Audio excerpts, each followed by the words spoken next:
नमस्कार दोस्तों, आज की इस वीडियो लेक्चर में हम एमपीपीएससी के हित एमपीपीएससी प्रीलिम्स के लिए मॉक टेस्ट लगाएंगे। और आज का मॉक टेस्ट दोस्तों क्या है, यूनिट 4 पर बेस्ड है। तो चलिए दोस्तों शुरुआत करते हैं आज के मॉक टेस्ट की। तो दोस्तों यदि आपको जो मॉक टेस्ट की श्रृंखला पसंद आ रही हो तो आपसे प्लीज़ रिक्वेस्ट है कि वीडियोज़ को लाइक कीजिए, शेयर कीजिए, चैनल को सब्सक्राइब कीजिए। तो चलिए दोस्तों शुरुआत करते हैं आज का पहला एमसीक्यू। वह नगर कौन सा है जो भू आवद्ध है, मतलब लैंडलॉक्ड है। तो दोस्तों लाल सागर। वह कौन सा सागर है जो पूरी तरीके से चारों तरफ से क्या दोस्तों भूमि से घिरा हुआ है। तो दोस्तों लाल सागर बिल्कुल भी नहीं है, तिमोर। एंड उत्तरी सागर, नॉर्थ सागर भी नहीं है, लेकिन हमें अरल सागर, यस दोस्तों अरल सागर क्या है, पूरी तरीके से चारों ओर से भूमि से घिरा हुआ। तो बीच में क्या है दोस्तों, हमें अरल सागर देखने को मिलेगा। और ये पूरी तरीके से क्या है, भूमि से घिरा हुआ हमें देखने को मिलेगा। अगला बात करेंगे दोस्तों, यूरेशिया के अंतः स्थलीय क्षेत्र में स्थल के मध्य, यूरेशिया के जो अंतःस्थलीय क्षेत्र है दोस्तों, इसके मध्य क्या हमें अनेक समुद्र और झीलें हमें देखने को मिलेगी। पिछले कुछ शताब्दियों में निम्नलिखित में से इनका अधिकांश संकुचन हुआ है दोस्तों, वह पर्यावरण की विषय के लिए चिंता का कारण है। दोस्तों कौन सा सागर है जिसका क्या है दोस्तों सिकुड़ना शुरू हुआ। तो दोस्तों हमें इसका आंसर कैस्पियन सागर देखने को मिला। तो कैस्पियन सागर क्या दोस्तों धीरे धीरे सिकुड़ता हुआ जा रहा है। ठीक है, निम्नलिखित में से कौन ईरान की सीमा को स्पर्श करता है। दोस्तों इसमें बताना है कि कौन सा सागर है जो ईरान के, तो इसका आंसर है दोस्तों कैस्पियन सागर। तो कैस्पियन सागर क्या ईरान की सीमा से मिलता है। ठीक है, पर्ल ऑफ साइबेरिया। तो पर्ल ऑफ साइबेरिया किसे कहा था, पर्ल ऑफ साइबेरिया दोस्तों बेकाल झील को कहा था। तो पर्ल ऑफ साइबेरिया दोस्तों बेकाल झील को कहा जाता है। पर्ल ऑफ साइबेरिया दोस्तों बेकाल झील को कहा जाता है। संयुक्त राज्य अमेरिका की बृहद झीलों का पूरब से पश्चिम की ओर सही क्रम, दोस्तों मतलब पूरब से पश्चिम की ओर हमें सही क्रम दिखाना है। तो पूरब से पश्चिम की ओर हमें सही क्रम दिखाना है। तो पूरब से पश्चिम का मतलब हमें इस तरह से दिखाना है। ठीक है, तो सबसे पहले ह्यूरॉन, दोस्तों ह्यूरॉन तो सबसे पहले नहीं आएगी। सबसे पहले हमें दोस्तों ऑन्टीग्रो। तो सबसे पहले इधर हमें दोस्तों क्या है, इधर हमें दोस्तों क्या है ऑन्टेरियो देखने को मिलेगी, फिर इरी देखने को मिलेगी, फिर ह्यूरॉन देखने को मिलेगी, फिर मिशिगन और फिर सुपीरियर। तो सुपीरियर सबसे हमें पश्चिम में देखने को मिलेगी और सबसे पूर्व में दोस्तों क्या है ऑन्टेरियो देखने को मिलेगी। यदि हमें ये भी पता है कि सबसे पूर्व और सबसे पश्चिम में क्या है, तो सबसे पूर्व में क्या है दोस्तों हमें ऑन्टेरियो देखने को मिलेगी, फिर इरी फिर हमें क्या सुपीरियर, तो सुपीरियर मिलेगी, फिर मिशिगन मिलेगी। ठीक है, फिर ह्यूरॉन। यदि इतना भी पता होता दोस्तों तो भी हम आंसर निकाल लेते। तो यहाँ पर हमें मिशिगन है ना, इधर हमें सुपीरियर, मिशिगन और ह्यूरॉन, तो ये हमें इधर से देखने को मिल जाएगी। राइट, तो इसका आंसर हमारा क्या है दोस्तों, इसका आंसर दोस्तों हमें देखने को मिलेगा हमारा आंसर। तो जहाँ शुरुआत हमें कहाँ से करनी है, ऑन्टेरियो, तो ये हमें यहाँ से देखने को मिलेगा। तो सबसे पहले हमें ऑन्टेरियो, फिर इरी, फिर ह्यूरॉन, मिशिगन और सुपीरियर। यदि हम क्या दोस्तों इधर से बात करें तो हमें सबसे पहले सुपीरियर देखने को मिलेगी, फिर मिशिगन, फिर ह्यूरॉन, इरी और ऑन्टेरियो। ठीक है, तो पांचों झील के एक बार नाम याद कर लेते हैं दोस्तों कि हमें ऑन्टेरियो, इरी, ह्यूरॉन, मिशिगन और सुपीरियर, ये दोस्तों क्या है हमें अमेरिका की झीलें देखने को मिलेगी। एंजिल जलप्रपात की बात पूछी है दोस्तों कि एंजिल जलप्रपात हमें किस नदी पर देखने को मिलेगा। दोस्तों ये हमें क्या है किरोनी नदी पर देखने को मिलेगा एंजिल जलप्रपात। तो एंजिल जलप्रपात दोस्तों हमें एंजिल जलप्रपात हमें किरोनी नदी पर देखने को मिलेगा। अब बताइए दोस्तों कि कहाँ पर है ये, स्टेनली नदी, स्टेनली जलप्रपात की पूछी है तो स्टेनली जलप्रपात दोस्तों हमें कौन सी नदी पर देखने को मिलेगा। तो स्टेनली जलप्रपात दोस्तों हमें कांगो नदी पर देखने को मिलेगा। राइट, तो कांगो नदी पर दोस्तों क्या स्टेनली जलप्रपात हमें देखने को मिलेगा। विक्टोरिया जलप्रपात की बात करें तो विक्टोरिया जलप्रपात दोस्तों ये भी हमें क्या जाम्बेजी नदी पर देखने को मिलेगा। तो विक्टोरिया जलप्रपात, जाम्बेजी नदी, स्टेनली जलप्रपात, कांगो नदी, एंजल जलप्रपात, कैरेनोई नदी। ठीक है, एक बार फिर से हम रिवाइज कर लेते हैं। एंजल जलप्रपात, तो एंजल वाटरफॉल हमें क्या है कैरोली नदी पर देखने को मिलेगा। स्टेनली जलप्रपात हमें क्या है दोस्तों कांगो नदी पर देखने को मिलेगा। और विक्टोरिया जलप्रपात हमें कौन सी नदी पर, जाम्बेजी नदी पर, विक्टोरिया जाम्बेजी नदी पर हमें देखने को मिलेगा। नियाग्रा जलप्रपात किन दो झीलों के मध्य, तो नियाग्रा दोस्तों इरी और ओंटारियो के बीच में हमें देखने को मिलेगा। तो नियाग्रा जलप्रपात दोस्तों हमें इरी और ओंटारियो झील के बीच में हमें देखने को मिलेगा। नियाग्रा जलप्रपात दोस्तों क्या है इरी और ओंटारियो के बीच में हमें देखने को मिलेगा। राइट, अगली बात करेंगे नियाग्रा जलप्रपात किसकी सीमा पर है। तो दोस्तों ये हमें यूएसए और कनाडा की सीमा पर देखने को मिलेगा। ठीक है, तो नियाग्रा जलप्रपात दोस्तों हमें इरी और ओंटारियो है ना, अभी हमने पढ़ा इरी और ओंटारियो में देखने को मिलेगा। और नियाग्रा जलप्रपात किसकी सीमा बनाता है, तो दोस्तों यूएसए और कनाडा की सीमा बनाता है। पनामा नहर स्वेज नहर से भिन्न है, क्यों। इसमें पूछा गया दोस्तों कि जो पनामा नहर है स्वेज नहर से क्यों है भिन्न। इसमें क्या लॉक या जलपास प्रणाली है। तो इसके अंदर दोस्तों क्या लॉक या जलपास प्रणाली हमें देखने को मिलेगी। ठीक है, तो इसमें जलपास या लॉक प्रणाली है, इसलिए ये पनामा नहर सुएज से अलग है। तो सुएज पनामा नहर का निर्माण दोस्तों हमें 1914 में देखने को मिलेगा। ठीक है, तो 1914 में क्या है, पनामा नहर का निर्माण देखने को मिलेगा। सो ये दोस्तों इसी समय का है वर्ल्ड वार फर्स्ट भी शुरू हुआ था। ठीक है, कील नहर जोड़ती है। तो दोस्तों कील नहर के बारे में बहुत पूछा रहा कि तो कील नहर किसको जोड़ती है, तो कील नहर दोस्तों उत्तरी सागर को बाल्टिक सागर से जोड़ती है। तो जो उत्तरी सागर है दोस्तों उसको बाल्टिक सागर से जोड़ने का काम कील नहर करती है। तो दोस्तों एक बार फिर से रिवाइज कर लेंगे कि जो कील नहर है दोस्तों, कील नहर बाल्टिक सागर को उत्तरी सागर से ना नॉर्थ सी को बाल्टिक सागर से जोड़ती है। और पनामा नहर का निर्माण कब हुआ, तो पनामा नहर का निर्माण दोस्तों 1914 में हमें देखने को मिलेगा। अगला क्वेश्चन है दोस्तों, निम्नलिखित में से कौन सा कथन सही नहीं है, मतलब हमें रॉन्ग आंसर फाइंड आउट करना है। कील नहर जर्मनी में है और यह उत्तरी सागर को बाल्टिक सागर के बीच में है। तो ये तो अभी हमने पढ़ा ही है दोस्तों कि उत्तरी सागर और बाल्टिक सागर के बीच में हमें देखने को मिलेगी कील नहर। अगला दोस्तों देख लेते हैं, स्वेज नहर मिस्र में है और यह लाल सागर को भूमध्य सागर से जोड़ती है। यस दोस्तों, ये बात भी सही है। पनामा नहर की बात करें, पनामा नहर पनामा में है और यह कैरिबियन सागर को प्रशांत महासागर से जोड़ती है। तो कैरिबियन सागर और प्रशांत महासागर को जोड़ती है। और दूसरा है सू नहर स्वीडन में है और यह स्टॉकहोम और गोटेबर्ग को जोड़ती है। तो दोस्तों ये डी आंसर हमारा रॉन्ग देखने को मिलेगा। ठीक है, तो ये क्या है दोस्तों, हमारा रॉन्ग आंसर देखने को मिलेगा। तो सू नहर हमें स्वीडन में नहीं देखने को मिलेगी, राइट। तो एक बार फिर से हम रिवाइज कर लेते हैं दोस्तों, पनामा नहर पनामा में होती है, ये कैरिबियन सागर और प्रशांत महासागर को जोड़ती है। तो पनामा नहर क्या दोस्तों, पनामा नहर कैरिबियन सागर और प्रशांत महासागर को जोड़ती है। तो पनामा नहर क्या दोस्तों, कैरिबियन सागर और प्रशांत महासागर को जोड़ती है।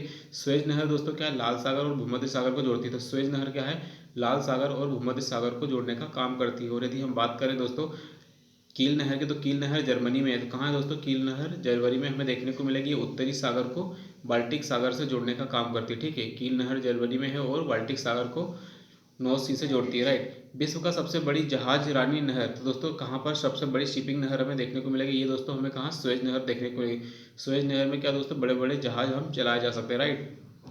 अगला क्वेश्चन है दोस्तों, सर्वाधिक देशों वाला महाद्वीप, तो ऐसा महाद्वीप जहाँ पर बहुत अधिक देश हमें देखने को मिले, तो ये हमें दोस्तों अफ्रीका देखने को मिले। तो अफ्रीका में क्या दोस्तों सबसे अधिक देश देखने को मिलेंगे। तो अफ्रीका में क्या दोस्तों हमें सबसे अधिक देश देखने को मिलेंगे। तो अफ्रीका है सबसे अधिक देशों वाला महाद्वीप।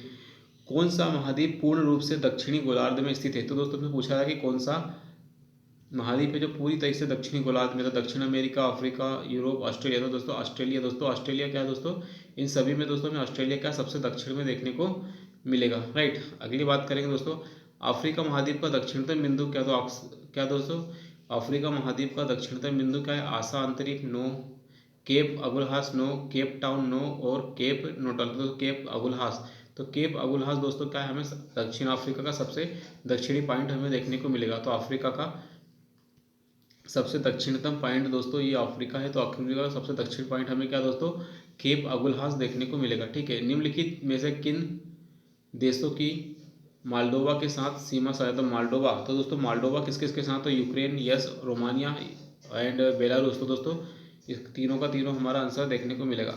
सॉरी, बेलारूस के साथ नहीं मिलेगी। तो आंसर हमारा क्या दोस्तों, यूक्रेन और रोमानिया के साथ हमें मालदोवा की, तो इधर यूक्रेन है दोस्तों, इधर क्या हमें माल्डोवा देखने को मिलेगा और इधर फिर क्या है, रोमानिया देखने को मिलेगा। लेकिन बेलारूस सबसे इधर हमें ऊपर देखने को मिलता है, राइट। ठीक है, तो यूक्रेन और रोमानिया का है माल्डोवा से सीमा साझा करता है। ठीक है, दक्षिण गंगोत्री कहाँ है, तो दक्षिण की गंगोत्री को दोस्तों हमें कहाँ अंटार्कटिका में देखने को मिलेगा। तो हमने क्या है, एक दक्षिण गंगोत्री का हमारा रिसर्च सेंटर है, ठीक है, अंटार्कटिका में हमें देखने को मिलेगा। तो दक्षिण गंगोत्री हमें अंटार्कटिका में देखने को मिलेगा। ठीक है, एशिया का सबसे बड़ा द्वीप, तो एशिया का सबसे बड़ा द्वीप हमें क्या है, सुमात्रा, बोर्नियो, जावा। तो दोस्तों बोर्नियो द्वीप क्या है दोस्तों हमें सबसे बड़ा देखने को, तो एशिया का सबसे बड़ा द्वीप क्या दोस्तों, बोर्नियो। ठीक है, बोर्नियो क्या है दोस्तों हमें सबसे बड़ा द्वीप देखने को मिलेगा। ठीक है, आप बोर्नियो दोस्तों किसकी राजधानी बनी है बताइएगा। ठीक है, भारत एवं श्रीलंका के मध्य विवाद किस द्वीप को लेकर है, तो भारत और श्रीलंका को दोस्तों कच्छतु द्वीप है ना, कच्छतीवु द्वीप को था। ठीक है, जो कि अब बहुत हद तक सॉल्व हो चुका है, राइट। अब बात करेंगे जावा और सुमात्रा द्वीप किस देश में, तो जावा और सुमात्रा दोस्तों ये इंडोनेशिया में हमें देखने को मिला। तो जावा और सुमात्रा क्या है दोस्तों, इंडोनेशिया द्वीप समूह में हमें देखने को मिलेगा, राइट। तो जावा और सुमात्रा क्या दोस्तों हमें इंडोनेशिया द्वीप समूह में, इंडोनेशिया में देखने को मिलेगा। निम्नलिखित प्रशांत महासागरीय द्वीपों में से कौन जो है मेलनेशिया द्वीप समूह में सम्मिलित है, तो दोस्तों प्रशांत महासागर द्वीपों में से कौन मेलनेशिया द्वीप समूह में, तो प्रशांत सागर, एक बार फिर से पढ़ लेते हैं, जो प्रशांत महासागरीय द्वीप है उसके अंदर बहुत सारे, तो मेलनेशिया द्वीप समूह के अंदर बताना है। तो दोस्तों ये सोलोमन द्वीप, तो सोलोमन द्वीप क्या है दोस्तों, हमारा मेलनेशियन द्वीप समूह के अंदर हमें देखने को मिलेगा। तो सोलोमन द्वीप हमें क्या है दोस्तों, मेलनेशियन द्वीप समूह में हमें देखने को मिलेगा। बारेन आइलैंड, तो बारेन आइलैंड या बेरन आइलैंड हमें कहाँ देखने को, ये अंडमान निकोबार का अंदर हमें देखने को मिलेगा। तो बेरन आइलैंड क्या दोस्तों, हमें अंडमान निकोबार में देखने को मिलेगा। निम्नलिखित में से कौन सही सुनिश्चित नहीं, तो मतलब हमें दोस्तों क्या रॉन्ग आंसर फाइंड आउट करना है। ठीक है, गोबी मरुस्थल मंगोलिया यस, कालाहारी मरुस्थल बोत्सवाना में यस, और फिर अटाकामा मरुस्थल उत्तरी चिली में यस, और मोजेब मरुस्थल मेक्सिको में, ये गलत हमें देखने को मिलेगा। मोजेब मरुस्थल हमें मैक्सिको में नहीं देखने को मिलेगा। तो गोबी मंगोलिया में यस, कालाहारी मरुस्थल बोत्सवाना में, ठीक है, तो कालाहारी मरुस्थल बोत्सवाना के अंदर देखने को मिलेगा। अटाकामा दोस्तों ये उत्तरी चिली है ना, उत्तरी चिली मतलब दक्षिण अमेरिका में हमें अटाकामा मरुस्थल देखने को मिलेगा, राइट। अगली बात करेंगे दोस्तों हम, विश्व का सबसे बड़ा शीत मरुस्थल, तो विश्व का सबसे बड़ा शीत मतलब कोल्ड डेजर्ट, गोबी नो लूत और काबिर और टकला मकान। तो दोस्तों गोबी क्या है, सबसे बड़ा विश्व का शीत मरुस्थल देखने को मिलेगा। तो गोबी मरुस्थल क्या दोस्तों, हमें सबसे बड़ा शीत मरुस्थल देखने को मिलेगा। और गोबी मरुस्थल कहाँ दोस्तों, मंगोलिया में हमें देखने को मिलेगा, ठीक है। तो गोबी मरुस्थल हमें मंगोलिया में देखने को मिलेगा, और ये विश्व का सबसे बड़ा कोल्ड डेजर्ट हमें देखने को मिलेगा। अगली बात करेंगे दोस्तों, सहारा मरुस्थल किस महाद्वीप में, तो सहारा हमें अफ्रीका में देखने को मिलेगा, ठीक है।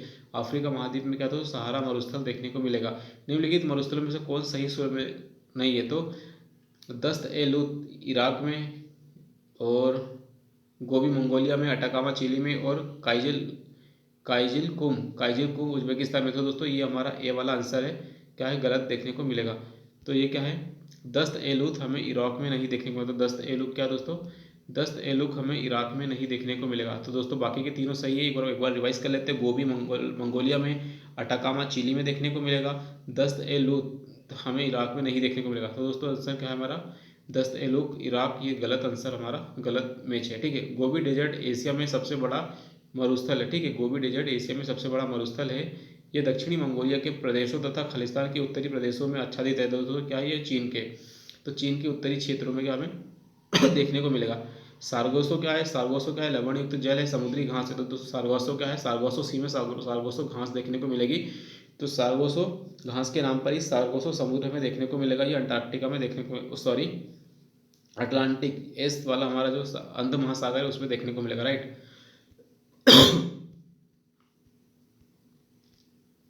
सबसे लवणीय सागर की बात की जाए दोस्तों कि सबसे लवणीय सागर कौन है, तो अरब सागर, भूमध्य सागर, लाल सागर या मृत सागर। तो डेड सी के बारे में बात की जाएगी दोस्तों, डेड सी क्या सबसे अधिक लवणशील सागर हमें देखने को मिलेगा। तो सबसे अधिक लवणता दोस्तों हमें डेड सी में देखने को मिलेगी। सुंडा ट्रेंच हमें हिंद महासागर में देखने को मिलेगी, ठीक है दोस्तों। सुंडा ट्रेंच हमें क्या है, सुंदर ट्रेंच हमें हिंद महासागर में देखने को मिलेगी। ग्रेट बैरियर रीफ कहाँ है, तो दोस्तों ग्रेट बैरियर रीफ हमें क्या है, ग्रेट बैरियर रीफ हमें प्रशांत महासागर पैसिफिक ओशन में देखने को मिलेगी, ठीक है। ग्रेट बैरियर रीफ दोस्तों हमें कहाँ देखने को मिलेगी, तो ग्रेट बैरियर रीफ हमें प्रशांत महासागर में देखने को मिलेगी, ऑस्ट्रेलिया वाले क्षेत्र में है। निम्नलिखित में से किस अफ्रीका देश की सीमा भूमध्य सागर में नहीं है, तो दोस्तों ये बताना है कि भूमध्य सागर से कौन सा देश नहीं मिलता। अल्जीरिया, चाड, मोरक्को, ट्यूनिसिया। तो यस बिल्कुल सही है, अल्जीरिया भी यस है, मोरक्को तो यस बिल्कुल है। तो मोरक्को या ट्यूनिसिया तो सबको पता ही रहता है, लेकिन चाड का नहीं है दोस्तों, चाड हमारा गलत आंसर देखने को मिलेगा, राइट। पाक स्टेट की बात है किनके बीच में, तो ये बंगाल की खाड़ी, मन्नार की खाड़ी, नो बिल्कुल गलत है। लेकिन बंगाल यस दोस्तों, पाक स्टेट, पाक है ना, पाक हमें दूसरा पाक स्टेट की बात करेंगे दोस्तों, ये इंडिया है और ये श्रीलंका है दोस्तों, ठीक है, ठीक है। ये बंगाल की खाड़ी वाला क्षेत्र है, और ये क्या है, मन्नार की खाड़ी वाला, और इन दोनों के बीच में हमें पाक स्टेट या पाक जल डमरू मध्य देखने को मिलेगा। तो दोस्तों ये बंगाल की खाड़ी और मन्नार की खाड़ी में देखने को मिलेगा। तो यस दोस्तों बिल्कुल सही हमने लगाया था कि जो बंगाल की खाड़ी और मन्नार की खाड़ी में हमें पाक जल डमरू मध्य देखने को मिलेगा, है ना। निम्नलिखित जल डमरू में से किस एक में से निकली गई सुरंग यूनाइटेड किंगडम और फ्रांस को जोड़ती है, तो दोस्तों हमें ये स्टेट्स देखना है। तो ये स्टेट में यूनाइटेड किंगडम और फ्रांस को जोड़ती है। तो डेविस, डेनमार्क, डोवर। तो दोस्तों डोवर, हमें डोवर देखना पड़ेगा कि डोवर जो स्ट्रेट है या डोवर जलडमरू मध्य है, ये क्या है दोस्तों, यूनाइटेड किंगडम और फ्रांस को जोड़ती है, ठीक है। तो सुरंग निकाली गई है, यूनाइटेड किंगडम और फ्रांस को जोड़ती है, तो डोवर जल डमरू मध्य, ठीक है। अगला बात करेंगे दोस्तों हिंद महासागर और लाल महासागर, है ना। इंडियन ओशन और लाल महासागर में कौन सी नदी जोड़ती है? तो दोस्तों इसका नाम है बाब अल मंदेब, ठीक है। तो बाल अल मनदेव, ठीक है, बाब अल मंदेव क्या दोस्तों हिंद महासागर को लाल महासागर से जोड़ने का काम करती है, बाब अल मंदेव, ठीक है। कौन सा एक जल डमरू मध्य अंतर्राष्ट्रीय तिथि रेखा के सर्वाधिक निकट है? तो दोस्तों ये इंटरनेशनल जो डेट लाइन है उसके सर्वाधिक निकट है दोस्तों, ये बेरिंग सागर हमें देखने को मिलेगा। तो बेरिंग जल डमरू मध्य क्या है? इंटरनेशनल डेट लाइन के सबसे निकट हमें देखने को मिलेगा। एशिया एवं उत्तरी अमेरिका किसके द्वारा पृथक होते थे? दोस्तों एशिया और उत्तरी अमेरिका किसके द्वारा पृथक होते थे? कुक जल डमरू मध्य बांस बेरिंग। तो दोस्तों बेरिंग जल डमरू मध्य, ठीक है। तो इसका आंसर है दोस्तों बेरिंग जल डमरू मध्य के द्वारा, ठीक है। एशिया और उत्तरी अमेरिका अलग होते हैं। मरे डार्लिंग नदी कहाँ बहती है? तो मरे डार्लिंग दोस्तों कहाँ हमें ऑस्ट्रेलिया में देखने को मिलेगी। तो मरे डार्लिंग क्या है दोस्तों हमें ऑस्ट्रेलिया में बहती हुई देखने को मिलेगी। तो मरे डार्लिंग नदी कहाँ है? मरे डार्लिंग नदी हमें ऑस्ट्रेलिया में बहती हुई देखने को मिलेगी। तो मरे डार्लिंग नदी हमें ऑस्ट्रेलिया में बहती हुई देखने को मिलेगी। अगली बात करेंगे दोस्तों, वह नदी जो समुद्र में मिलने से पूर्व एक विस्तृत मरुस्थल से गुजरती है। तो एक ऐसी नदी है दोस्तों जो समुद्र में मिलने से पहले एक मरुस्थल से गुजरती है। तो दोस्तों ये हमें कोलोराडो नदी देखने को मिलेगी। तो कोलोराडो नदी क्या है दोस्तों? मरुस्थल के बीचों बीच से होती हुई निकलती हुई हमें देखने को मिलेगी। और कोलोराडो नदी कहाँ है दोस्तों आप बताइएगा, ठीक है। नील नदी कहाँ गिरती है? तो नील नदी हमें कहाँ गिरती है? तो दोस्तों ये हमें देखने को मिलेगा कि भूमध्य सागर में गिरती है। तो नील नदी क्या है दोस्तों हमें भूमध्य सागर में गिरती हुई देखने को मिलेगी। तो नील नदी क्या है दोस्तों हमें भूमध्य सागर में देखने को मिलेगी। तो नील नदी क्या है दोस्तों? नील नदी कहाँ गिरती है? नील नदी भूमध्य सागर में गिरती है। तो नील नदी कहाँ दोस्तों? भूमध्य सागर में गिरती है।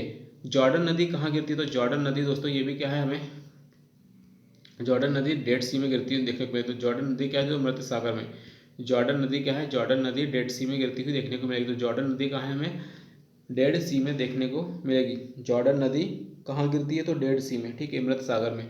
और यदि पूछ लिया जाए कि भूमध्य सागर में कौन गिरेगी? तो नील नदी दोस्तों भूमध्य सागर में गिरती है। और कोलोराडो नदी क्या है दोस्तों? मरुस्थल से होकर गुजरती है, राइट। अगली बात करेंगे दोस्तों, किस नदी को चीन का शोक कहा गया? तो चीन का शोक किसे कहा? तो चीन को शोक कहा गया है हांगवो नदी को, है ना।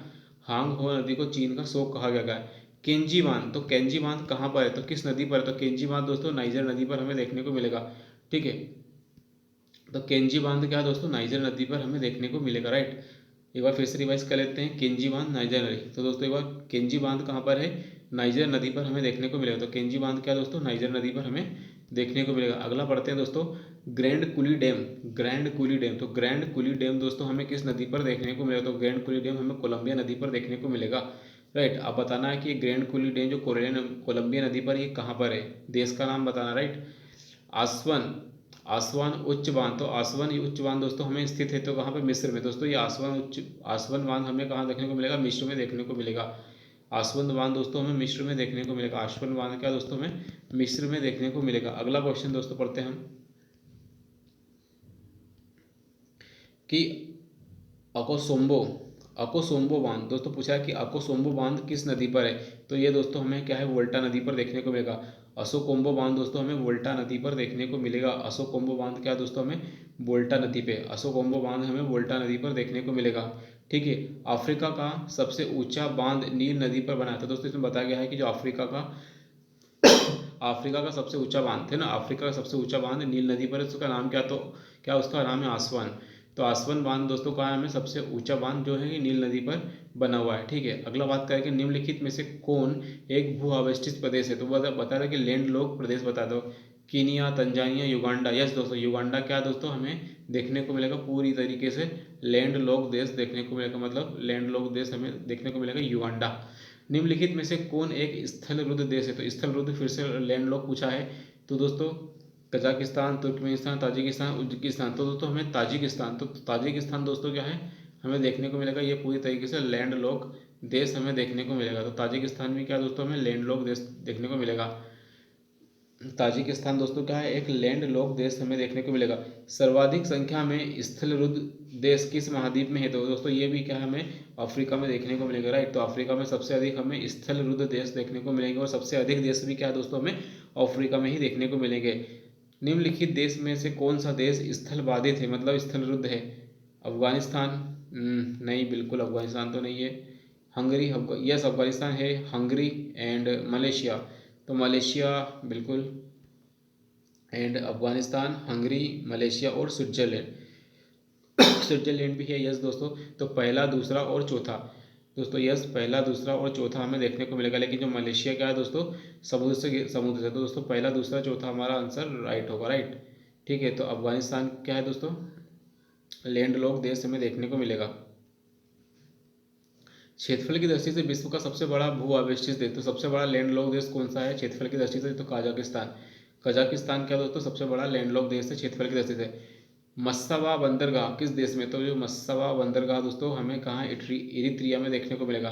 तो मस्सावा बंदरगाह हमें इरित्रिया में देखने को मिलेगा। ठीक है, निम्नलिखित में से कौन दक्षिण अफ्रीका का बंदरगाह नहीं है, तो दक्षिण अफ्रीका का बंदरगाह नहीं है, तो ये किसका बताना कि कौन सा है, तो Cape Town, port Elizabeth, Pretoria. तो प्रिटोरिया दोस्तों क्या है, दक्षिण अफ्रीका का बंदरगाह नहीं देखने को मिलेगा। ठीक है, अगला क्वेश्चन पढ़ते हैं दोस्तों, विश्व का सबसे व्यस्ततम बंदरगाह, तो विश्व का सबसे बंदरगाह रॉटरडम।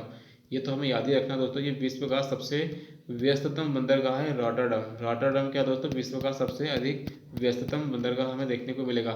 सुएज नहर के उत्तरी प्रवेश द्वार पर स्थित है, तो सुएज नहर है उसके उत्तरी प्रवेश द्वार पर हमें क्या देखने को मिलेगा, पोर्ट सईद देखने को मिलेगा। तो पोर्ट सईद हमें याद रखना दोस्तों कि पोर्ट सुएज नहर के उत्तरी प्रवेश द्वार पर कौन सा बंदरगाह है, तो हमें पोर्ट सईद याद रखना, राइट। निम्नलिखित में से किसे 5 सागरों का पत्तन कहा गया, तो 5 सागरों का पत्तन दोस्तों मॉस्को को कहा गया, है ना। मॉस्को को क्या कहा है, मॉस्को को दोस्तों है 5 सागरों का पत्तन, है ना। 5 सागरों का पत्तन दोस्तों मॉस्को को कहा गया है। तो 5 सागरों का पत्तन दोस्तों मॉस्को को हमें देखने को मिलेगा। भूमध्य सागर के निकट किस तरह के वन पाए जाते हैं, तो भूमध्य सागर के निकट दोस्तों हमें क्या है, ट्रॉपिकल उष्णकटिबंधीय वन देखने को मिलेंगे, राइट। निम्नलिखित में से किस देश में उसके भौगोलिक क्षेत्र का उच्चतम प्रतिशत वनाच्छादित है, तो दोस्तों ये हमें भारत में देखने को मिलेगा। इस ग्रुप के अंदर हमें भारत में देखने को मिलेगा। तो चीन, ऑस्ट्रेलिया, यूके में हमें भारत के अंदर ज़्यादा वनाच्छादित देश देखने को मिलेगा। सिनकोना वृक्ष से में पाए जाते हैं, तो सिनकोना है किस प्रकार के वन पाए जाते हैं, तो ये विषुवती है ना दोस्तों, ये हमें विषुवती वृक्ष में देखने को मिलेंगे सिनकोना। तो सिनकोना क्या है दोस्तों, एक प्रकार के विषुवती वृक्ष हमें देखने को मिलेंगे। अगला क्वेश्चन पढ़ते हैं, शीतोष्ण कटिबंधीय शंकुधारी वन सर्वाधिक हमें विस्तार कहाँ देखने को मिलेगा, ये दोस्तों हमें रूस में देखने को मिलेगा। तो शंकुधारी वन क्या है दोस्तों, पूरा था शीतोष्ण एरिया है, इसलिए हमें यहाँ पर सबसे अधिक शंकुधारी वन देखने को मिलेंगे, राइट। अगला क्वेश्चन है, टुंड्रा वनस्पति सर्वाधिक विस्तार हमें कहाँ देखने को मिलता है, दोस्तों ये बर्फीले क्षेत्र में देखने को मिलेगा, उत्तरी अमेरिका, राइट। उत्तरी अमेरिका में दोस्तों क्या है हमें देखने को मिलेगा टुंड्रा। टुंड्रा क्या दोस्तों हमें उत्तरी अमेरिका में देखने को मिलेगा। अगला दोस्तों देखते हैं हम, किस क्षेत्र के चारागाह को वेल्ड कहा गया था, तो वेल्ड हमें कहाँ देखने को, तो वेल्ड दोस्तों हमें दक्षिण अफ्रीका में देखने को मिलते हैं, राइट। तो दक्षिण अफ्रीका में हमें वेल्ड देखने को मिलता है। तो वेल्ड क्या है, वेल्ड चारागाह हमें कहाँ है दोस्तों, वेल्ड ग्रासलैंड हमें देखने को मिलेगा दक्षिण अफ्रीका में। वेल्ड हमें मिलेगा दक्षिण अफ्रीका में, वेल्ड। लानोज, लानोज घास स्थल हमें कहाँ देखने को मिलेगा, गोयाना उच्च भूमि में। तो गोयाना उच्च भूमि में दोस्तों लाज हमें मिलेगा, ठीक है। तो लानोज कहाँ है, गोयाना उच्च भूमि में, ठीक है। लानोज क्या है, गोयाना उच्च भूमि में हमें लानोज देखने को मिलेगा।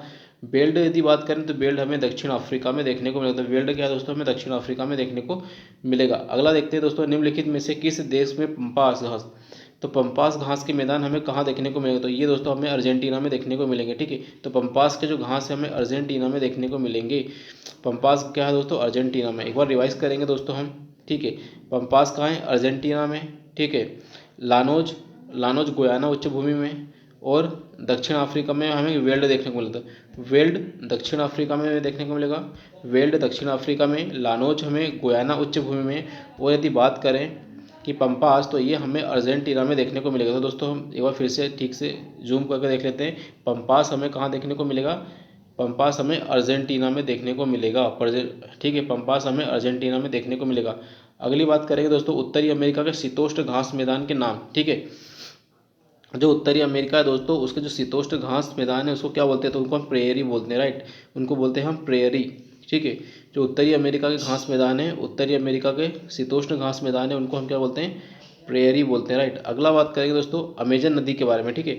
अमेजन नदी दक्षिण में स्थित ब्राज़ील के मैदानी क्षेत्र में पाए जाने वाले उष्णकटिबंधीय घास भूमियों के नाम बताना है, ठीक है। अमेजन नदी के जो दक्षिण में स्थित ब्राज़ील के मैदानी भाग में क्या है, घास भूमियों का नाम बता दो। ब्राज़ील के जो घास मैदान है उसको हम केम्पोज कहते हैं, क्या बोलते हैं, केम्पोज। कैंपोज इसका आंसर है। ठीक है, तो ब्राज़ील के अंदर जो घास मैदान है उनको हम बोलेंगे कैंपोज। अगला है उष्ण मरुस्थल प्रदेश। उष्ण मरुस्थल प्रदेश निम्नलिखित में से कौन सा स्थान असत्य मतलब गलत बताना है। ठीक है,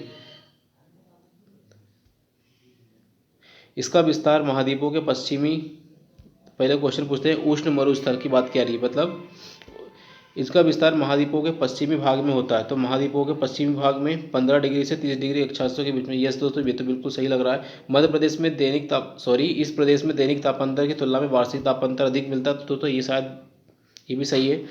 सतत कठिनाइयों प्रदेश वाला कहता है। यस, और दोस्तों क्या है, लेकिन दूसरा तापांतर दोस्तों डेली तापांतर भी अधिक हमें देखने को मिलता है। ठीक है, और इस प्रदेश में जीरोफाइट प्रकार की वनस्पति पाई जाती है। तो दोस्तों ये तो बिल्कुल हमें सही देखने को मिल रहा है। तो गलत है दोस्तों कि दैनिक तापांतर की तुलना में क्या वार्षिक तापांतर अधिक, जबकि दोस्तों इसके अंदर दैनिक तापांतर हमें बहुत अधिक देखने को मिलेगा। तो दैनिक तापांतर हमें अधिक देखने को मिलता है किसके, उष्ण मरुस्थल में। तो दोस्तों ये क्या है हमारा गलत देखने को मिलेगा, राइट।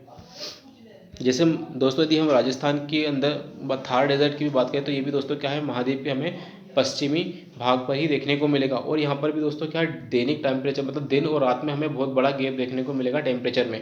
तो यस, दैनिक तापमान क्या दोस्तों हमें बहुत ज़्यादा देखने को मिलेगा। किस प्राकृतिक प्रदेश में मानव को अत्यधिक संघर्षमय जीवन व्यतीत करना पड़ता है। तो दोस्तों ये क्या है, उष्ण एवं शीत मरुस्थल वाले क्षेत्रों में। तो उष्ण और शीत मरुस्थल वाले क्षेत्रों में क्या है मनुष्य को अधिक संघर्षमय जीवन व्यतीत करना पड़ता है। ठीक है, विश्व के किस प्राकृतिक देश में सर्वाधिक वार्षिक तापांतर पाया जाता है। दोस्तों में पूछा जा रहा है कि विश्व के किस प्राकृतिक प्रदेश में सर्वाधिक वार्षिक तापांतर। तो दोस्तों ये हमें क्या है विषुवतीय प्रदेश में देखने को मिलेगा, राइट। तो इसका आंसर हमें टेगा प्रदेश, इसका आंसर दोस्तों क्या है सबसे अधिक। एक बार फिर से हम दोस्तों क्वेश्चन पढ़ते हैं। विश्व के किस प्राकृतिक प्रदेश में सर्वाधिक वार्षिक, है ना। तो दोस्तों ये दैनिक नहीं दोस्तों, इसमें पूछा गया कि वार्षिक तापांतर, है ना। इसको स्टार मार्क करना कि जो वार्षिक तापांतर दोस्तों हमें क्या है टेगा प्रदेश में क्या है दोस्तों वार्षिक तापांतर हमें देखने को मिलेगा। क्योंकि दोस्तों पूरा सन घूमता है सूरज की ओर, पृथ्वी घूमती है और फिर साथ में पृथ्वी भी घूमती है। और ये पूरा जो सनलाइट वाला दोस्तों हमें पूरा चक्र याद रखना पड़ेगा, ऋतु परिवर्तन वाला। उसके हिसाब से दोस्तों टेगा प्रदेश आंसर इसका होगा। एस्किमो किस प्रकार के प्रदेश में निवास करते हैं। ये दोस्तों बहुत ज़्यादा टुंड्रा प्रकार मतलब जहाँ पर बर्फ़ ही बर्फ़ पड़ती है। तो ये टुंड्रा वाले क्षेत्रों में हमें देखने को मिलेंगे एस्किमो। निम्नलिखित में से कौन सही सुमेलित है, सही सुमेलित बताना है। तो भूमध्य सागरीय प्रदेश ग्रीष्मकालीन वर्षा, नो। विषुवतीय प्रदेश अपराह्न में गरज के साथ वर्षा। मानसूनी प्रदेश वर्ष भर वर्षा, गलत। मरुस्थलीय प्रदेश शीतकालीन वर्षा, गलत। तो दोस्तों ये हमारा सही है कि जो विषुवतीय प्रदेश है जहाँ पर गरज के साथ वर्षा होती है। तो विषुवतीय प्रदेशों में अपराह्न मतलब दोपहर में क्या गरज के साथ वर्षा होती है। तो ये हमारा सही देखने को मिलेगा। निम्नलिखित में से कौन मानव निर्मित धान्य है। तो दोस्तों मानव निर्मित धान्य की बात की जा रही है। तो दोस्तों ये हमें टिट्रिकेल, तो तित्रिकेल दोस्तों है मानव निर्मित धान्य है, राइट। अब दोस्तों ये बिल्कुल फैक्चुअल क्वेश्चन है, थोड़ा सा टफ वाला कि रट्टाफिकेशन वाला कि मानव निर्मित धान्य है टिट्रिकेल, राइट। अगला क्वेश्चन यदि बात करेंगे दोस्तों, निम्नलिखित में से कौन सा देश गेहूं और चावल दोनों में विश्व में सबसे बड़ा उत्पादक है। तो गेहूं और चावल दोनों में दोस्तों यदि हम बात करें तो ये हमें चीन देखने को मिला। तो चीन क्या दोस्तों गेहूं और चावल दोनों ही क्या दोस्तों बड़ी मात्रा में उत्पादन करता है, राइट। अगला क्वेश्चन देखेंगे, कुछ खाद्यान्न उत्पादन के आधार पर निम्नलिखित देशों का सही क्रम अवरोहित निकालना है। ठीक है, चीन, यूएसए, रूस और भारत की यदि बात करें तो दोस्तों अवरोही क्रम, तो दोस्तों ये सही है कि चीन के बाद यूएसए, फिर रूस, फिर भारत। तो ये दोस्तों गेहूँ क्या है खाद्यान्न की बात करें तो खाद्यान्न में सबसे अधिक चीन, फिर उसके बाद यूएसए, फिर इसके बाद रूस और भारत। तो भारत क्या दोस्तों खाद्यान्न उत्पादन में चौथे नंबर पे हमें देखने को मिलेगा, राइट। अगली बात करेंगे दोस्तों 79 की, तो उत्पाद एवं उनके प्रमुख उत्पादक देशों के युग्मों में कौन सा युग्म सही सुमेलित है। तो दोस्तों बताना है, जैसे अंगूर के लिए इटली, तिलहन के लिए भारत, मोटा अनाज के लिए भारत और कहवा के लिए इथोपिया। तो दोस्तों कौन कौन से सही हमें बताना है। तो दोस्तों 1, 2 और 3, तीसरा सही है। तो अंगूर के लिए दोस्तों इटली, ये बिल्कुल सही है। और तिलहन के लिए भारत, यस। और मोटे अनाज के लिए भी भारत। लेकिन कहवा मतलब कॉफ़ी के लिए इथोपिया, ये हमें गलत देखने को मिलेगा, राइट। मूंगफली निम्नलिखित में से कहाँ की प्रमुख फसल है। तो दोस्तों मूंगफली के बारे में बताना है। पीनट्स के बारे में तो ये गैम्बिया की प्रमुख फसल देखने को मिलेगी। तो मूंगफली हमें गैम्बिया की प्रमुख फसल देखने को मिलेगी। मत्स्यन किस प्रकार की आर्थिक प्रक्रिया? तो दोस्तों ये मत्स्यन हमें द्वितीयक प्रकार की देखने को मिलेगी, वैसे तो या फिर फर्स्ट में भी हमें देखने को मिल सकती है। तो प्राथमिक क्षेत्र, यस दोस्तों, क्या है, जो नेचुरल, जो प्राकृतिक संसाधनों पर आधारित क्षेत्र होते हैं, औद्योगिक प्राकृतिक संसाधन पर आधारित दोस्तों हमारे काम होते हैं, वो क्या प्राथमिक क्षेत्र में आते हैं। तो मत्स्यन क्या दोस्तों, प्राथमिक क्षेत्र की गतिविधि हमें देखने को मिलेगी। अगला क्वेश्चन पढ़ते हैं दोस्तों, व्यापारिक रूप से मत्स्य पालन का व्यवसाय क्या कहलाता है? तो दोस्तों जब हम व्यापारिक रूप से करते हैं मत्स्य पालन तो ये क्या कहलाता है? तो वीटी कल्चर, सेरी कल्चर, एपी कल्चर, तो इसे पीसी कल्चर बोलते हैं। ठीक है, पीसी कल्चर है ना, पीसी। ठीक है, पीसी कल्चर दोस्तों क्या कहलाता है?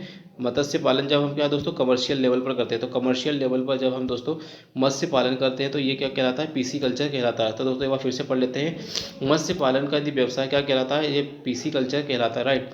अगला बात करें दोस्तों, मछलियों का सबसे अधिक केंद्रीकरण छिछले तटीय जल में पाया जाता है, क्योंकि इन भागों में सहयोगी कारक क्या? गर्म जल, स्वच्छ जल, अत्यधिक प्लैंकटन और समुद्री धाराओं का से सुरक्षा। तो दोस्तों जहाँ पर भी क्या है अत्यधिक प्लैंकटन होंगे वहीं पर क्या है दोस्तों कि हमारा मछली उत्पादन केंद्र का केंद्रीकरण हो। तो मछलियों का जो संकेंद्रण हमें क्या दोस्तों, जहाँ पर अत्यधिक प्लैंकटन होंगे, साफ जल भी होगा और क्या है स्वच्छ जल भी होगा। ठीक है, मत्स्य उद्योग के विशेष रूप से उत्तरी गोलार्ध में ही विकसित होने क्या कहा? तो दोस्तों जो मत्स्य उद्योग है वो हमारा अधिक से अधिक क्या है उत्तरी गोलार्ध में हमें देखने को मिलता है। इसका क्या कारण है? उथले सागर हैं, स्थल खंडों की अधिकता है, गर्म एवं ठंडी जलधाराओं का सम्मिलन। तो दोस्तों ये सबके सब हमें देखने को मिलेंगे, उथले जल भी हैं यहाँ पर। ठीक है, ठीक है, स्थल खंडों की अधिकता भी है और गर्म एवं ठंडी जलधाराओं का सम्मिलन भी हमें देखने को मिलेगा, राइट। तो तीनों के तीनों हमें सही देखने को मिलेंगे।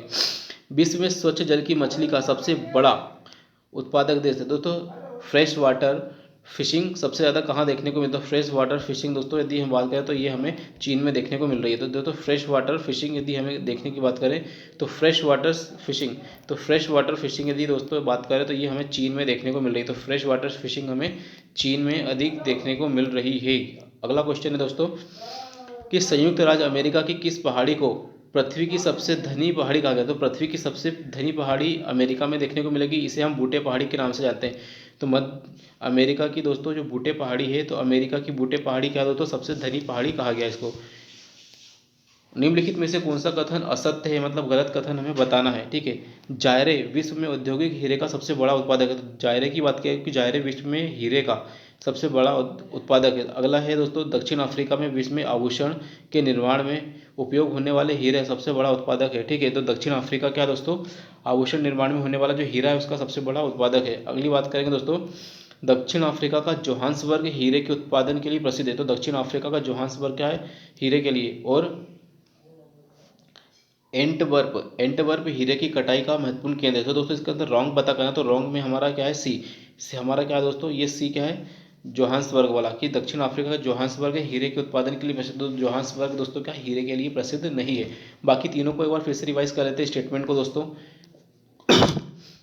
ठीक है, तो इसमें बोला कि जायरे क्या है दोस्तों विश्व में औद्योगिक हीरे का सबसे बड़ा उत्पादक है। तो जायरे में क्या है दोस्तों हीरा उत्पादन होता है। ठीक है, दक्षिण अफ्रीका जो है उसका जो आभूषण वाला हीरा है उसका सबसे बड़ा उत्पादक है। तो यस दोस्तों दक्षिण अफ्रीका आभूषण का सबसे बड़ा उत्पादक है। ठीक है, एंटवर्प हीरे की कटाई के लिए महत्वपूर्ण केंद्र है। तो जो एंटवर्प है दोस्तों, एंटवर्प हीरे की कटाई के लिए है ना, हीरे की जो कटाई होती है उसके लिए महत्वपूर्ण केंद्र हमें देखने को मिलेगा। ठीक है, अब बात करेंगे दोस्तों विश्व का कौन सा देश टिन का सर्वाधिक उत्पादन करता है? तो इसमें बताना है कि टिन का सर्वाधिक उत्पादन करता है कौन सा देश। तो ये हमें दोस्तों हमें चीन देखने को मिलेगा। तो चीन क्या है दोस्तों टिन का सबसे अधिक उत्पादन करता है। तो टिन का सबसे अधिक उत्पादन कौन करता है? चीन हमें देखने को मिलेगा। विश्व में कौन सा देश टिन का सर्वाधिक निर्यात करता है? निर्यात मतलब एक्सपोर्ट करता है। तो बोलीविया, मलेशिया, और फिर इसके बाद यदि बात करें तो थाईलैंड, इंडोनेशिया। तो दोस्तों मलेशिया। तो मतलब उत्पादन तो करता है चीन टिन का सबसे, इसमें क्या बोला गया दोस्तों कि टिन का सबसे अधिक उत्पादन करता है लेकिन टिन का सर्वाधिक निर्यात करता है, मतलब सबसे अधिक निर्यात करता है। तो ये दोस्तों हमें मलेशिया देखने को मिलेगा। तो मलेशिया क्या दोस्तों टिन का सबसे अधिक निर्यात करता हुआ देश हमें देखने को मिलेगा, राइट। अगली बात करेंगे सिलिकॉन घाटी अवस्थित है। तो सिलिकॉन घाटी दोस्तों हमें ये कहाँ कैलिफोर्निया में देखने को मिलेगी। ठीक है, सिलिकॉन घाटी हमें कैलिफोर्निया में देखने को मिलेगी। ठीक है, यूएसए के। खनिज तेल काफ़ी संरक्षित भंडार हुए कौन सा देश आयात करता है? तो दोस्तों खनिज तेल का काफ़ी संरक्षित भंडार है। तो ये दोस्तों हमें देखने को मिलेगा कहाँ? यूएसए में। ठीक है, इसका आंसर दोस्तों यूएसए हमें देखना होगा।